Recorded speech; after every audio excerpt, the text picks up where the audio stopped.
Sí, ¿tenemos más tweets? No tenemos más tweets, pero justamente respecto a lo que señalaba el último tweet que leíamos y esta pérdida histórica, caída histórica del 7.35% del Fondo E, vamos a conversar al respecto con José Luis Ruiz, académico de la Facultad de Economía y Negocios de la Universidad de Chile, para intentar explicar el por qué está pasando todo esto. José Luis, muchas gracias por estar con nosotros esta mañana.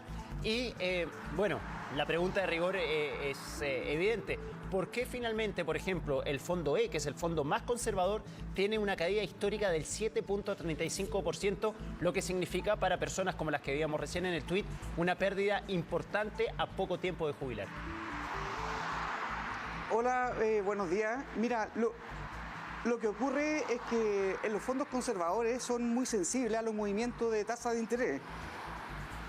Y en este sentido, lo que ocurre con el Fondo E es que al estar compuesto casi en un 95% de renta fija y además en el mercado local fuertemente, lo que genera es que ante esta alza que hemos tenido desde inicios de año en la tasa de interés y fuertemente en los últimos meses, esto ha llevado a que a la hora de traer a valor presente estos recursos que prometen pago futuro, eso hace que tengan una pérdida de valor importante. Y es por eso que el llamado, como en el caso anterior, es a la calma. Esta crisis es transitoria, pero todavía no podemos decir cuándo llega a término. Y también es que hay una fuerte incertidumbre a nivel político. Tenemos una tormenta bastante perfecta en el sentido de presión a la alza en tasas, porque al haber un clima también de mayor incertidumbre política, esto genera que la tasa de interés suba. Y esta crisis también se debe en parte a esta discusión del cuarto retiro también. Entonces, la verdad es que tenemos presiones al alza de tasas de interés por varios factores. José Luis, ¿cómo estás? Buenos días. Aquí, entonces, para personas como el televidente que recién nos mandaba su comentario, ¿esas personas están prácticamente atrapadas sin salida en este momento? Para las personas que están muy prontas a jubilar y que por edad no se pueden cambiar a otro fondo porque el sistema no se lo permite, ¿esas personas qué hacen en este momento? Porque eso sigue generando pérdidas, ¿no? Mira, lo que hay que tener claro es que los fondos extremos son fondos voluntarios. El Fondo A y el Fondo E son voluntarios. Si la persona no hubiese elegido y está en una edad avanzada, hubiese sido asignado por defecto al Fondo D. El Fondo E es un fondo voluntario. Ya, Segundo, independiente que la persona ya está en el fondo E, lo que la persona puede hacer es moverse hacia otro fondo. La única limitante de quienes están próximos a retirarse es que no pueden invertir en el Fondo A. Claro. Pero adicionalmente lo que uno espera es que superada esta crisis en este caso de las señales del cuarto retiro, crisis política, en el sentido de esta discusión que tenemos en el presente, que genera más incertidumbre y por lo tanto no favorece a las inversiones de largo plazo, donde es el horizonte que tienen que hacer las inversiones en la AFP. Lo que uno espera es que esto en el mediano plazo genere un efecto positivo y de recuperación para estos fondos. Claro, o sea, tendrían que tener una rentabilidad positiva para que él empiece a recuperar los 5 millones que dice que ya perdió. Ahora, lo que podría hacer una persona como el caso que estábamos viendo es moverse del Fondo E al Fondo D, pero igualmente seguiría perdiendo, ¿no? Porque son los tres fondos más conservadores los que arrojan pérdidas en este momento. Quizás el más abrupto es el E, pero de todas maneras el D tiene pérdidas, ¿no?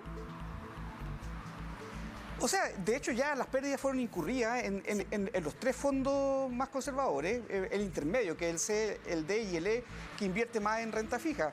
Lo que hay que tener presente es que a esta persona le queda tiempo. Segundo, el consejo es que si se van a pensionar, pueden partir por la modalidad de retiros programados en la AFP. Los fondos se van a seguir invirtiendo y uno espera que haya una lógica de reversión de estos malos retornos en el mediano plazo. Entonces, aquí el llamado es a la calma en ese sentido. Esto se invierte en los mercados capitales. Cuando uno tiene movimientos bruscos de tasa como los que hemos vivido, imagínense que a principios de este año uno podía conseguir crédito hipotecario a una tasa del 2% real y ahora se está acercando por sobre el 5% y hay una visión de analista que puede llegar hasta un 6% la tasa. En términos simples, eso significa que el dividendo ha subido en torno a un 50%. Entonces, claramente, y además ya no hay oferta de crédito a largo plazo. Entonces, eso es lo que uno espera que se revierta cuando se genere mayor certidumbre, cuando se pase por este proceso de elección política, que se tenga más claridad hacia dónde va la convención constituyente. O sea, la verdad es que hay un clima bien complejo y por lo tanto lo que uno tiene que hacer es tomar esto con más calma. Y yo comprendo a las personas que estaban en estos fondos, que ven la merma en los fondos que ellos tienen, pero esto se tiene que revertir. José Luis, usted habla de lógica de reversión, un llamado a la calma y la tormenta perfecta para que ocurra lo que está ocurriendo ahora con esta caída histórica del Fondo E. Hay quienes plantean que si se aprueba el cuarto retiro, irán por el 100% del retiro, por el restante 60% de lo que hay en las AFP. ¿Esto no podría incrementar aún más el problema que estamos teniendo hoy? Absolutamente, o sea, si se aprueba el cuarto retiro por otro 10%, significa inyectar una liquidez de 15.000 millones de dólares en las personas, dentro de las cuales una gran parte lo destina a consumo. Entonces ya tenemos fuertes presiones inflacionarias que han llevado al Banco Central a usar su herramienta, que es mover la tasa política monetaria al alza, que es la tasa que mueve la economía, y por lo tanto en este sentido también habría un aumento en la caída en estos fondos. Esto no se trata de generar como más riesgo en el sentido de asustar a las personas, pero eso es lo que ocurre en estos mercados. Con esta fuerte cantidad de dinero, la producción es más lenta y por lo tanto los precios suben más rápido. Y eso genera inflación al haber más liquidez. Por lo tanto, lo que uno esperaría es que ojalá la clase política lograra acuerdos en materias que son tan importantes de largo plazo, como hay un consenso técnico en generar una mejor calidad de pensiones. Es cierto, para muchas personas estas pensiones son bajas y las personas prefieren liquidez de corto plazo. Las personas siempre utilizan el argumento que se les dice, estos dineros son tuyos. Lo que no se ha educado a las personas es que ese dinero es como que hay que verlo como una especie de seguro de longevidad, que es para pagar las pensiones en un momento en la vida en el cual las personas no van a generar otro ingreso. Sin embargo, si tú solamente le dices el recurso es tuyo, las personas en forma inmediata dicen, bueno, yo lo quiero usar libremente. Y eso efectivamente es algo que no hay una gran educación, y en ese sentido también uno espera que los políticos ojalá logren un acuerdo en esta materia, porque aquí la visión técnica es transversal. Tenemos que movernos a mejorar la calidad de las pensiones y no a generar este tipo de daño.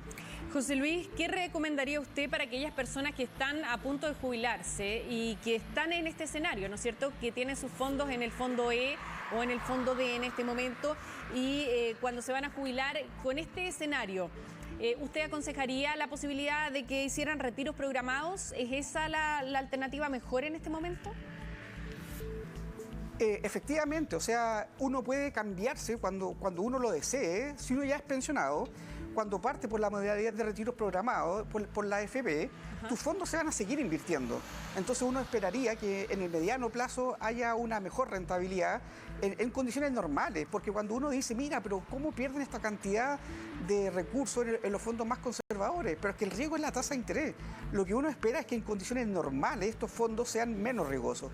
Y por lo tanto lo que uno no debe hacer es tomar malas decisiones por apuro. Entonces, en este sentido uno puede comenzar por un retiro programado y cuando es conveniente y quieren tener esta mayor seguridad en el pago de pensiones en el futuro, irse a una compañía de seguro.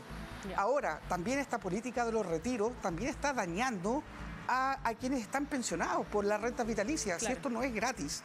Y por eso que yo llamo en este sentido a los políticos a que se pongan de acuerdo en esta mejora de largo plazo, porque en el fondo, cuando evaluemos esto, pasado toda esta crisis, pasado este periodo de incertidumbre, tengo la seguridad que esta va a ser una de las peores políticas que vamos a recordar en la historia de Chile, que son la política de los retiros de los fondos de pensiones.